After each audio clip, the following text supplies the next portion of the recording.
পুরোদমে Iran, Israel, ফিলিস্তিন, হুতি বাহিনী চতুর্মুখী এক ভয়ঙ্কর যুদ্ধ চলছে।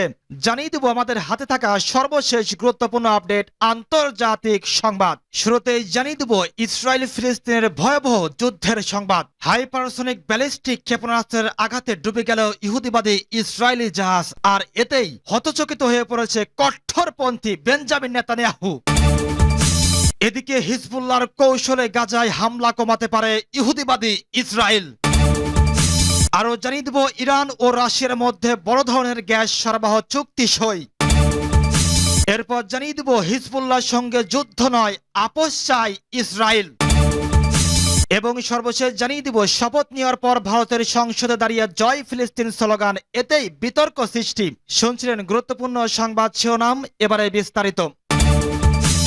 হাইপারসনিক ব্যালিস্টিক ক্ষেপণাস্ত্রের আঘাতে ডুবে গেল ইসরায়েলি জাহাজ। ইয়েমেনের হুতি আনসারুল্লাহ আন্দোলন সমর্থিত সশস্ত্র বাহিনী আরব সাগরে ইহুদিবাদী ইসরায়েলের একটি জাহাজে হাইপারসনিক ব্যালিস্টিক ক্ষেপণাস্ত্র দিয়ে হামলা করার ফুটেজ প্রকাশ করেছেন। গতকাল বুধবার ইয়েমেনি বাহিনী ভিডিওটি প্রকাশ করেছেন। হাতেম টু ক্ষেপণাস্ত্র দিয়ে ইয়েমেনি সেনারা ইসরায়েলের জাহাজে আঘাত করে এবং যে জাহাজটিতে হামলা চালানো হয়েছে তার নাম MSC সারাভি। এই ক্ষেপণাস্ত্র দিয়ে প্রথমবারের মতো এমন অভিযান পরিচালনা করা হলো।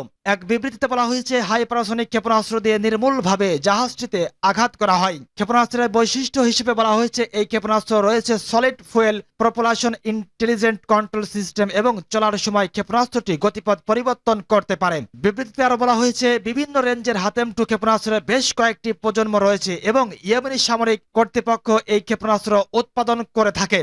হিজবুল্লাহর কৌশলে গাজায় হামলা কমাতে পারে ইসরায়েল। গাজায় ইসরায়েলি আগ্রাসন শুরুর পর থেকে তেল আবিবে হামলা করে আছে হিজবুল্লাহ। এই গোষ্ঠীটির হামলা বন্ধ করার জন্য ইসরায়েল গাজায় হামলার তীব্রতা কমানোর পরিকল্পনা করছে। ইসরায়েল ধারণা করছে, যদি গাজায় কম হামলা চালানো হয় তাহলে হিজবুল্লাহ ইসরায়েলে হামলা কমাবে। এছাড়া হিজবুল্লাহর সঙ্গে যুদ্ধ এড়ানোর চেষ্টা করছে ইসরায়েল। টাইমস অব ইসরায়েল বুধবার 26 জুন এক প্রতিবেদনে এ তথ্য জানিয়েছেন। নাম প্রকাশ না করার সত্ত্বে এক ইসরায়েলি কর্মকর্তা বলেছেন, গাজায় হামাস ইসরায়েল যুদ্ধবিরতি হওয়ার সম্ভাবনা এখন কম, কিন্তু যতদিন গাজায় যুদ্ধ বন্ধ না হবে ততদিন হিজবুল্লাহ তাদের হামলা বন্ধ করবে না। এ কারণে যুক্তরাষ্ট্র ও ইসরায়েল ভিন্ন কৌশল ভাবা শুরু করেছে, আর ভিন্ন কৌশল হিসেবে তারা গাজায় হামলার তীব্রতা কমানোর পরিকল্পনা করেছে। এছাড়া যুক্তরাষ্ট্রের শঙ্কা, হিজবুল্লাহ ও ইসরায়েলের মধ্যে এখন যে পরিস্থিতির সৃষ্টি হয়েছে এটি যদি এখনই না থামানো যায় তাহলে এটি পূর্ণমাত্রার যুদ্ধে রূপ নিতে পারে। ইসরায়েলি প্রতিরক্ষা মন্ত্রী ইয়োভ গ্যালান্ট সর্বশেষ যুক্তরাষ্ট্র সফরে এই কৌশল নিয়ে আলোচনা করেন বলেও জানিয়েছেন সংবাদ মাধ্যমটি। গাজার রাফা শহরে থাকা একটি পদাতিক ব্রিগেডিয়ার কমান্ডার গত সপ্তাহে সাংবাদিকদের বলেছেন, আগামী 1 মাসের মধ্যে রাফাতে তাদের অভিযান শেষ হয়ে যাবে। বড় অভিযান বন্ধ হলেও অভিযান চালানো হবে বলেও জানিয়েছেন ইসরায়েলি সামরিক কর্মকর্তারা। 7 অক্টোবর ইসরায়েলে হামলা করে হামাস। সেই হামলায় প্রায় 1200 ইসরায়েলি নিহত হয়। সেই সঙ্গে 251 জন ইসরায়েলিকে জিম্মি করে হামাস যোদ্ধারা। ইসরায়েলি সরকার বলছে, হামাস সম্পূর্ণরূপে ধ্বংস না হওয়া পর্যন্ত, এই জিম্মিদের মুক্তি বা উদ্ধার না করা পর্যন্ত যুদ্ধ চলবে। হামাসের সমর্থনে ইসরায়েলি সামরিক বাহিনীর উপর চাপ সৃষ্টি করতে হিজবুল্লাহ 7 অক্টোবর হামলা শুরু করে। তারা বলেছে, গাজায় যুদ্ধ শেষ হলে হামলা বন্ধ হবে। ইরান ও রাশিয়ার মধ্যে বড় ধরনের গ্যাস সরবরাহ চুক্তি সই। ইসলামী প্রজাতন্ত্র ইরান এবং মস্কোর মধ্যে বড় ধরনের একটি গ্যাস সরবরাহ চুক্তি সই হয়েছে। ইরানের সরকারি বার্তা সংস্থা ইরনা জানিয়েছে, গতকাল বুধবার দিনের প্রথম দিকে ইরান এবং রাশিয়ার মধ্যে একটি সমঝোতা স্মারক বা MOU সই হয়। এই সই অনুসারে রাশিয়া থেকে ইরানে গ্যাস সরবরাহ করা হবে। চুক্তি সইয়ের অনুষ্ঠানে উপস্থিত ছিলেন ইরানের তেলমন্ত্রী জাওয়াদ উইজি এবং রাশিয়ার বিশেষ দূত গ্যাসপ্রেমের প্রধান নির্বাহী কর্মকর্তা অ্যালেক্সি মিলার। ইরানের তেলমন্ত্রী বলেছেন, রাশিয়ার সাথে এই সমঝোতা স্মারক সই একটি বড় অর্জন এবং এর মধ্য দিয়ে দুই দেশের মধ্যে জ্বালানি রপ্তানির বিষয়ে ভারসাম্য প্রতিষ্ঠা হবে।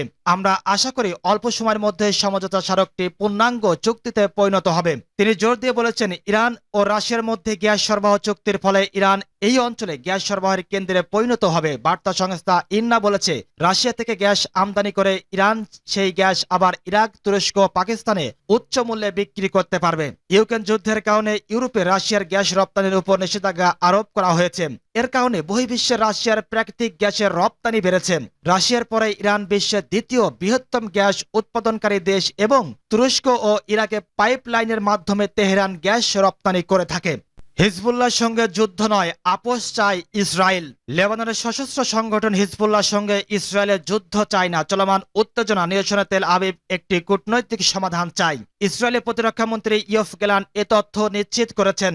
হিজবুল্লাহ ও ইসরায়েলের মধ্যে সর্বাত্মক যুদ্ধ বেঁধে যাওয়ার শঙ্কায় মধ্যে স্থানীয় সময় মঙ্গলবার মার্কিন পররাষ্ট্র দপ্তর এ তথ্য জানিয়েছে। পররাষ্ট্র দপ্তরের মুখপাত্র ম্যাথু মিলার বলেছেন, ওয়াশিংটন বিশ্বাস করে দুই পক্ষের সাথে একটি কূটনৈতিক সমাধান সম্ভব। গতকাল বুধবার বার্তা সংস্থা আনাদুলোর প্রতিবেদনে এসব তথ্য উঠে এসেছে।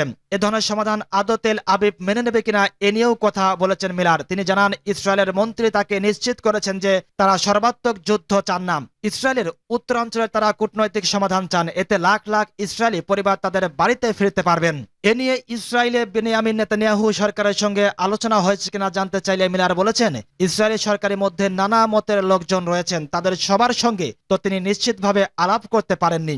গাজায় আগ্রাসনের প্রতিবাদে ইসরায়েলে হামলা শুরু করে হিজবুল্লাহ। এতে ইসরায়েলি সীমান্ত এলাকা থেকে তাদের ৬২,০০০ বাসিন্দাকে সরিয়ে নেয়। পাশাপাশি লেবাননের অভ্যন্তরে ৯০,০০০-এর বেশি মানুষ বাড়িঘর ছেড়ে বাস্তুচ্যুত হয়েছে। গত বৃহস্পতিবার ইসরায়েলের রাষ্ট্র নিয়ন্ত্রিত বিদ্যুৎ কোম্পানি নোগার প্রধান নির্বাহী কর্মকর্তা শাউল গোল্ডস্টেইন সতর্ক করে বলেছেন, হিজবুল্লাহর সঙ্গে সর্বাত্মক যুদ্ধে বিদ্যুৎ ব্যবস্থা ব্যাপকভাবে ক্ষতিগ্রস্ত হতে পারে। যুক্তরাষ্ট্রও চাইছে হিজবুল্লাহর সঙ্গে যাতে ইসরায়েলের যুদ্ধ না বাধে। মার্কিন প্রতিরক্ষা মন্ত্রী লয়েড অস্টিন রয়টার্সকে বলেছেন, ইসরায়েল ও লেবাননের বেসামরিক মানুষ যাতে তাদের ঘরবাড়িতে ফিরে যেতে পারে সেজন্য কাজ করেছে ওয়াশিংটন। এ অবস্থায় গাজায় ইসরায়েলের অব্যাহত হামলার মৃত্যুর সংখ্যা লাফিয়ে বাড়ছে। বুধবার একদিনে গাজায় আরো ৬০ জন নিহত হয়েছেন। গত ৭ অক্টোবরের পর থেকে এ পর্যন্ত নিহত হয়েছেন ৩৭,৭১৮ ফিলিস্তিনি। আহত হয়েছেন ৮৬,৩৭৭ জন। ধ্বংসস্তূপের নিচে আটকা পড়ে আছেন আরো কয়েক হাজার মানুষ। এ অবস্থায় ইসরায়েলের কাছে ভারত রকেট ও বিস্ফোরক বিক্রি করছে বলে অভিযোগ উঠেছে। বুধবার আল জাজিরা লিখেছে, গত ১৫ মে কার্গো জাহাজ বরকুম স্পেনের উপকূলে থামে। তখন ফিলিস্তিনের পতাকা নিয়ে বিক্ষোভকারীরা কর্তৃপক্ষকে জাহাজটিতে তল্লাশি করতে বলেছেন। এতে ইসরায়েলগামী অস্ত্র পাওয়া যায়। এ নিয়ে ইউরোপীয় পার্লামেন্টের বামপন্থী সদস্যরা স্পেনের প্রেসিডেন্ট পেদ্রো সানচেসের কাছে পত্র লিখে জাহাজটির বন্দরে ভিড়তে না দেওয়ার দাবি জানান। পরে জাহাজটি সোলাবানিয়ার কোপার বন্দরে যায়। শপথ নেওয়ার পর ভারতের সংসদে দাঁড়িয়ে জয় ফিলিস্তিন স্লোগান, বিতর্ক।